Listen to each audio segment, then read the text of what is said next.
YouTube memiliki kepedulian yang luar biasa kepada para YouTuber pemula untuk memulai berkreasi dan menghasilkan uang di YouTube. Buat yang belum memiliki modal besar untuk membeli peralatan produksi, YouTube menyarankan mulailah dengan menggunakan handphone. So, ini dia yang akan saya bahas di episode kali ini sesuai dengan panduan dari YouTube Creator Academy.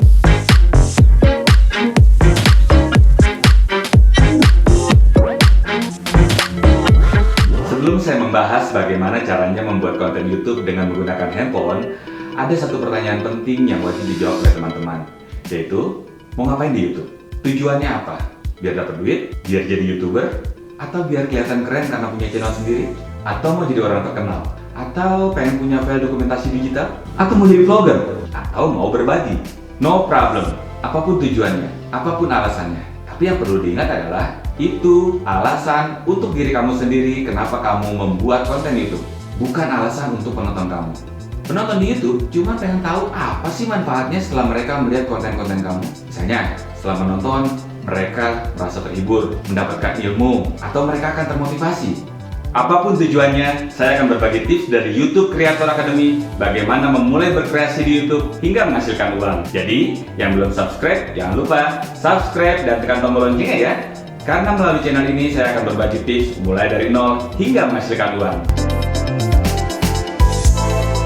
Membuat channel YouTube emang gampang banget, seperti yang udah saya share di video sebelumnya. Tapi kita juga nggak mau kan, kalau channel YouTube kita itu nantinya jadi kuburan digital, nggak berkembang dan mati. Nah, di episode kali ini kita akan mengupas tuntas tips dari YouTube Creator Academy, sekaligus melengkapi channel yang udah kita buat sebelumnya. Jadi buat teman-teman yang belum membuat channel YouTube, silahkan dibuat dulu ya. Linknya ada di sini. Buat yang sudah buat, yuk kita langsung aja kupas tuntas tips dari YouTube Creator Academy. Panduan untuk memulai berkreasi di YouTube dari YouTube Creator Academy.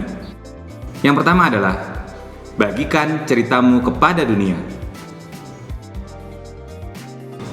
YouTube adalah platform video di mana orang-orang mencari berbagai informasi untuk mencari komunitas yang sama melalui aplikasi yang namanya YouTube.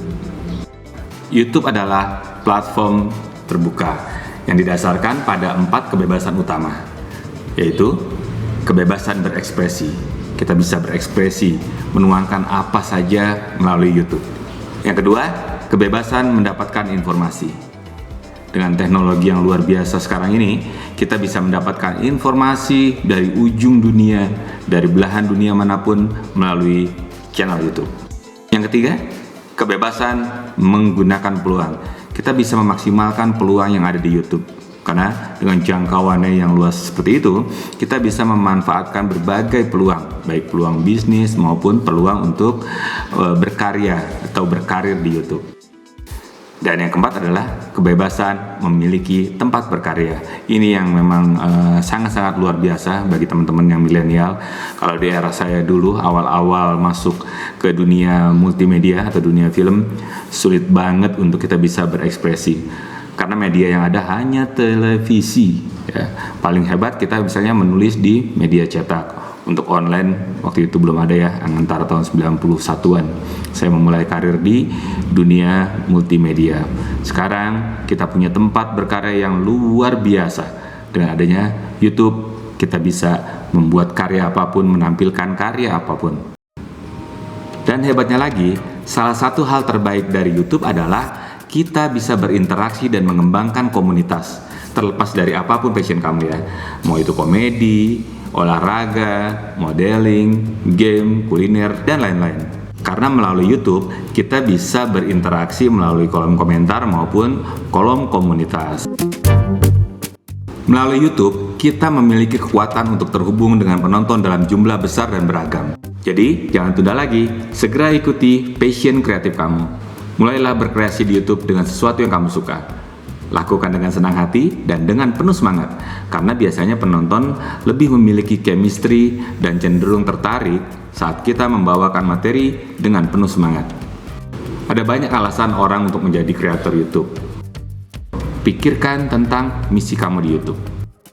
Bagaimana dampak yang ingin kamu timbulkan? Apa pesan yang ingin kamu sampaikan? Atau pengetahuan apa yang ingin kamu bagikan dengan orang lain? Dan ini juga penting ya, untuk memotivasi dan referensi. yaitu siapa kreator YouTube favorit kamu dan apa sih yang membuat mereka mengesankan bagi kamu. Meskipun di YouTube banyak kebebasan, tapi ada beberapa batasan mengenai apa yang bisa kamu bagikan. Jadi, jangan lupa ingat selalu pedoman komunitas YouTube. Berikutnya adalah siapkan channel kamu. Jadi buat teman-teman yang belum punya channel YouTube, segera buat dulu ya. Untuk praktek kali ini, saya sudah menyiapkan channel YouTube yang kita buat pada episode sebelumnya. Masih kosong ya, masih belum terlalu lengkap, karena memang episode kali ini kita akan melengkapi semua sesuai dengan tips dari YouTube Creator Academy. Sebelum saya melanjutkan untuk melengkapi channel YouTube kita, ada dasar-dasar YouTube yang perlu teman-teman ketahui. Karena YouTube merupakan perpaduan antara hardware dan software. Jadi cara kerjanya perlu teman-teman ketahui, di mana ada metadata dan algoritma. Ingin tahu tentang cara kerja YouTube? Inilah langkah-langkah umum untuk mengupload video dan mengembangkan channel kamu. Yang pertama adalah upload video. Jangan lupa, setiap video yang kamu mau upload, beri nama videonya. Ya, jangan sampai hanya untitled atau identitas-identitas yang tidak jelas. Ya, kalau memang belum ada namanya, segera di-rename dan disesuaikan dengan judul. Gunanya adalah pada saat nanti ada penonton yang search, nah mereka akan dibantu sama algoritma YouTube untuk menuju ke video kita ini. Setelah videonya diupload, lalu tambahkan secara detail deskripsi yang dapat membantu orang untuk menemukan video kamu. Sebelum mengklik publikasi, kamu perlu menambahkan beberapa informasi seperti judul, deskripsi, dan thumbnail. Nah, detail ini disebut sebagai metadata dan sangat berpengaruh pada penemuan video.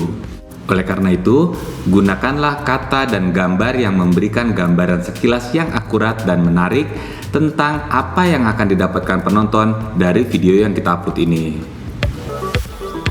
Sekarang kita terapkan ya di channel YouTube yang sudah kita buat di episode sebelumnya. Buat teman-teman yang menggunakan handphone, tampilannya harus dirubah dulu ke YouTube desktop. Caranya dengan search di Google YouTube desktop, kemudian kita klik YouTube studionya, tampilannya akan seperti ini. Berikutnya kita klik icon play, ini akan menampilkan video yang sudah kita upload. Lalu kita klik icon edit, ini ya, kita klik. Ini adalah judul yang pertama kali kita buat, yaitu Keindahan Pagi Hari di Lombok. Seharusnya pada saat kita membuat judul, kita harus meriset dulu atau mencari kata kunci apa sih yang jadi trending atau yang banyak dicari di Google atau di YouTube. Kita menggunakan aplikasi yang namanya TubeBuddy. Buat teman-teman yang belum download, silakan di-download dulu gratis di Play Store. Bagi teman-teman yang sudah mendownload, kita buka aplikasi TubeBuddy-nya. Lalu kita cari keyword atau kata kunci, kita buka. Ini kita klik keyword explorer-nya. Lalu kita uji kata kunci atau judul dari yang pernah kita buat, yaitu Keindahan Pagi Hari di Lombok. Ternyata hasilnya poor alias tidak direkomendasi oleh TubeBuddy untuk menggunakan judul ini. Jadi pencariannya, volume pencariannya sangat-sangat rendah. Lalu kita coba dengan kata kunci yang lain atau judul yang lain, yaitu sunrise di Bukit Marese, Kute, Lombok. Hasilnya good, berarti ini cocok dan perlu kita gunakan. Kita kembali ke channel YouTube kita. Dari judul awal ini kita ganti menjadi sunrise di Bukit Marese, Kute, Lombok. Nah, karena kata kuncinya adalah sunrise di Bukit Marese. Selanjutnya adalah mengganti juga deskripsinya agar sesuai dengan judul dan kata kunci yang trending. Selanjutnya adalah kita menambahkan tagar atau hashtag tentang yang ada hubungannya dengan Lombok atau Bukit Marese Lombok. Sekarang kita akan mengganti thumbnailnya agar lebih memiliki daya tarik bagi penonton. Caranya dengan mengklik icon thumbnail. Karena baru pertama kali, kamu belum bisa mengupload thumbnail sesuai dengan desain kamu. Jadi kamu harus melakukan verifikasi dulu. Caranya, kamu memasukkan nomor handphone kamu sesuai saat pertama kali mendaftar atau membuat akun YouTube. Lalu nanti dapat notifikasi dari YouTube, ada 6 angka yang wajib kamu masukkan. Congratulations, sekarang kamu sudah bisa mengupload thumbnail sesuai dengan desain kamu. Caranya, klik icon thumbnail, kemudian cari di folder mana. Setelah itu, klik open. Selesai, sekarang videonya sudah ada thumbnailnya. Tahap berikutnya adalah ketika orang menonton video di YouTube. Di sini, algoritma penelusuran dan penemuan YouTube mulai bekerja untuk mencocokkan penonton dengan video yang kemungkinan besar akan mereka tonton dan nikmati. Faktor penentunya adalah video apa yang sudah ditonton, video mana yang belum ditonton, disukai, tidak disukai, dan sebagainya. Jadi seandainya kita menonton sebuah video, contohnya kita menonton cara membuat channel YouTube. Di sini algoritma YouTube mulai bekerja. YouTube mulai merekomendasikan video-video lainnya dari konten-konten kreator lain. Jadi, itulah pentingnya kita membuat metadata di video kita. Setelah penonton melihat video atau konten kita, tahap selanjutnya adalah apakah penonton suka atau tidak dengan video kita. Kalau suka, dia pasti akan subscribe ke channel kamu dan membagikannya dengan teman maupun keluarga. Ini berpeluang bagi kita untuk mendapatkan subscriber baru. Materi berikutnya adalah cara meningkatkan kesuksesan di YouTube. Yang pertama, buatlah jadwal upload video kamu. Misalnya kamu bisa mengupload seminggu 3 kali. Senin, Rabu, Sabtu, harinya bebas ya. Terserah sesuai dengan kemampuan kamu untuk mengupload video. Atau hanya seminggu sekali, no problem. Yang penting dilakukan secara konsisten dan rutin ya. Yang kedua adalah membuat playlist. Playlist adalah daftar video yang dibuat secara berurutan sesuai dengan tema atau topik yang sama. Jadi, seandainya ada penonton yang baru berkunjung ke channel kamu atau baru menonton video kamu ini, melalui playlist, YouTube akan merekomendasikan video-video lainnya yang ada di dalam playlist yang sama. Yang ketiga adalah menghasilkan uang di YouTube. Tentunya ada beberapa persyaratan yang harus dipenuhi agar channel kamu itu bisa dimonetisasi atau bisa menghasilkan uang dari video-video kamu. Programnya adalah program partner YouTube. Persyaratannya adalah minimal sudah memiliki 1000 subscriber dan 4000 jam tayang dalam 1 tahun terakhir. Yang keempat adalah cek statistik channel kita. Di sini kita akan dapat gambaran ya, viewernya sudah berapa banyak, terus juga ada siapa saja sih yang menonton kita, terus ada subscribernya, juga nanti kita bisa menemukan audiens ya, atau ada genrenya siapa aja sih, usianya berapa aja, dari negara mana saja. Nah itu bisa dilihat melalui statistik channel. Materi yang tidak kalah pentingnya adalah memberi brand channel YouTube kamu. Brand channel adalah suatu nama, istilah, simbol, logo, atau desain, atau kombinasi semuanya yang unik untuk memberi tanda pengenal channel kamu yang membedakannya dengan channel lain. Brand channel atau merek ini akan melekat di penonton. Jadi, brand channel harus mewakili karakter unik yang membedakan channel kamu dengan channel lainnya, serta menyampaikan pesan utama apa sih sebenarnya konten kamu ini. Saat membuat brand channel YouTube kamu, YouTube Creator Academy memberikan beberapa tips. Di antaranya, yang pertama adalah harus jelas dan representatif, sehingga nanti orang yang menemukan channel kamu akan langsung paham apa sih isi dari konten-konten channel kamu. Yang kedua, sesederhana mungkin. Pikirkan logo atau branding dari channel kamu yang tentunya kamu sukai ya. Nah ini pasti kamu udah ada gambaran kira-kira apa sih yang ada di pikiran kamu nih tentang channel kamu ini. Yang ketiga adalah sesuatu yang kamu banggakan. Branding channel akan menjadi perpanjangan dari kamu, terutama jika kamu tampil dan menjadi bintang di channel kamu sendiri. Jadi brand channel ini adalah sesuatu yang trademark banget, menjadi identity kita, sehingga pada saat membuatnya benar-benar harus dipikirkan dengan matang ya. Lalu bagaimana caranya kita membagikan brand channel YouTube kita? YouTube memberikan kesempatan kepada kita untuk menampilkan brand channel kita di 4 tempat. Yang pertama, icon channel. Icon channel ini adalah gambar atau logo khas yang mewakili channel kita. Icon ini akan muncul di banyak tempat, seperti di halaman channel, Terus saat kita akan memberikan komentar seperti ini. Dan di kanan bawah video, nah ini khusus untuk di desktop ya, kalau di handphone tidak kelihatan. Yang kedua adalah header channel. Header channel adalah ruang banner besar yang dapat digunakan untuk menunjukkan isi channel kamu. Jadi kamu harus mendesainnya sehingga bisa memberikan informasi kepada penonton tentang isi atau konten-konten dari channel YouTube kamu ini. Kita langsung terapkan ya, atau kita sesuaikan channel YouTube yang sudah kita buat dengan memasukkan banner sebagai branding. Kita klik sesuaikan channel, kemudian customization, lalu branding. Di sini ada 3 tempat untuk menampilkan branding pada channel kita. Yang pertama adalah icon channel yang sudah kita buat, dan yang kedua adalah header atau banner kita upload. Lalu kita cari ada di mana desainnya, di folder mana. Ini dia ada beberapa tampilan yang kita bisa lihat. Ada view untuk TV, untuk desktop, dan untuk handphone. Oke, berarti nggak ada yang kepotong. Lalu kita klik done. Sekarang kita sudah bisa melihat, sudah ada tampilan dari banner YouTube kita. Yang berikutnya adalah kita menampilkan icon atau logo pada sudut sebelah kanan bawah yang biasanya hanya bisa ditampilkan di desktop maupun televisi. Kalau untuk handphone tidak bisa ya. Oke, kita klik upload, kita pilih di folder mana logo yang sudah kita buat, kemudian kita klik done. Sekarang sudah lengkap, sudah ada bannernya, sudah ada icon channel, dan juga sudah dilengkapi dengan thumbnail dari videonya. Yang ketiga adalah deskripsi channel.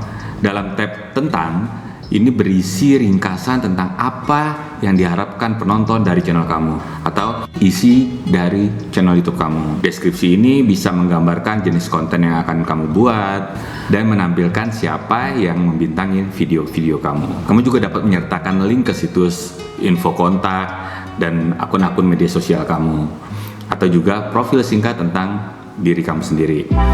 Yang keempat adalah cuplikan channel atau trailer channel. Berisi video singkat yang ada di halaman utama channel kamu. Di sini kamu bisa menggambarkan secara keseluruhan kira-kira apa sih ini sebenarnya konten-konten dari channel YouTube kamu. Cuplikan channel atau channel trailer ini bisa kita rubah setiap saat ya, atau sesuai dengan perkembangan seiring dengan berkembangnya channel kamu. Jadi nggak hanya sekali kita buat sudah gitu ya, tapi bisa dibuat nantinya, bisa diperbarui atau bisa diupdate sesuai dengan perkembangan channel kamu. Materi berikutnya yang sangat-sangat penting dan perlu diperhatikan adalah mengenai kebijakan dan pedoman YouTube. Sebagai kreator dan sebagai anggota komunitas YouTube, kamu berkewajiban memastikan bahwa konten dan perilaku kamu sesuai dengan peraturan YouTube, terutama mengenai hak cipta. YouTube konsen banget mengenai hak cipta ini, jadi jangan pernah main-main dengan hak cipta. Kamu hanya boleh mengupload konten termasuk musik, video, dan karya seni lainnya yang kamu buat sendiri atau yang memang diizinkan untuk kamu gunakan. Kalau tidak, hal ini dapat menyebabkan pelanggaran hak cipta. Dan konsekuensinya, akun YouTube kamu akan disuspend alias ditutup. Bahkan bukan hanya itu, akun Gmail kamu pun tidak akan pernah bisa masuk ke channel YouTube. Benar-benar konsen ya.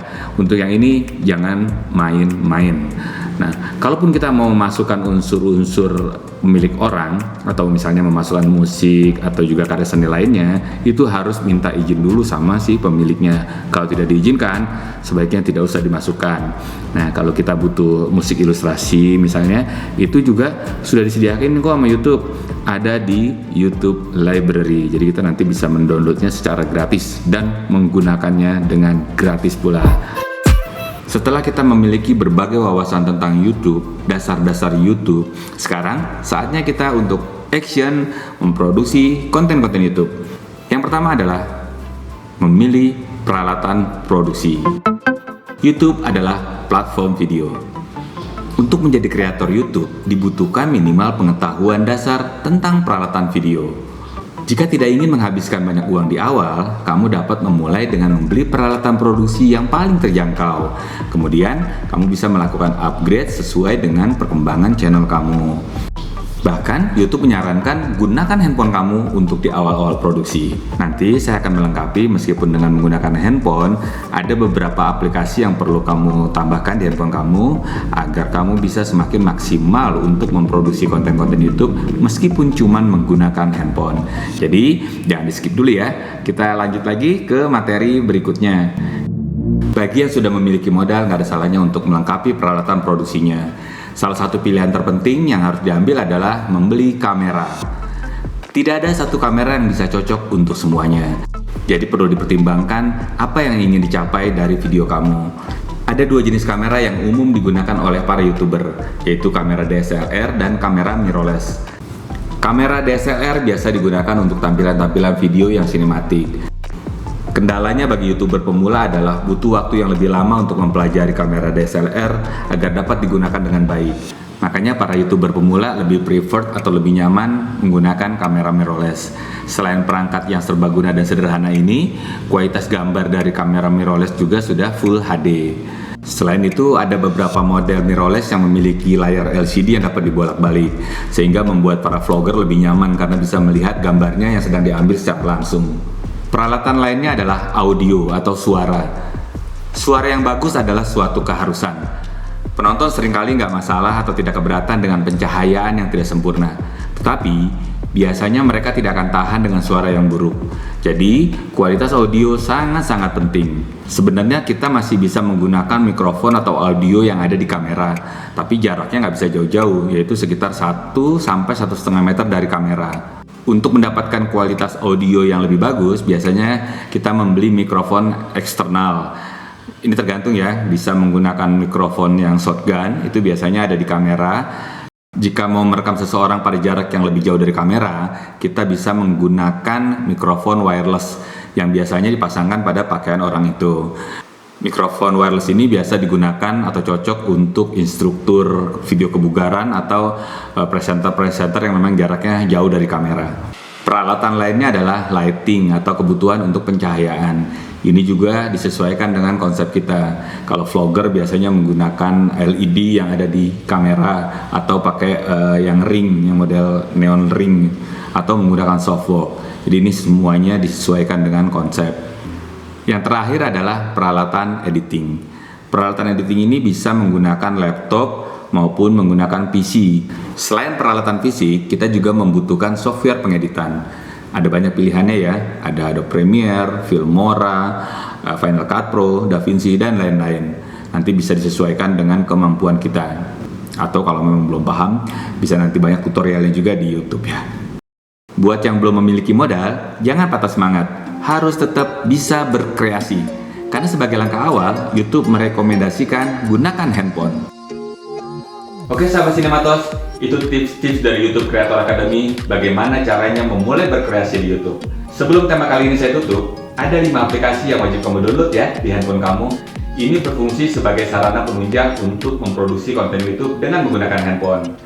Jadi, buat yang belum subscribe, jangan lupa subscribe dan tekan tombol loncengnya ya. Karena di episode berikutnya, saya akan membahas bagaimana caranya memproduksi konten YouTube dengan menggunakan handphone dan aplikasi tersebut. Buat yang udah subscribe, terima kasih dan salam Sinematos.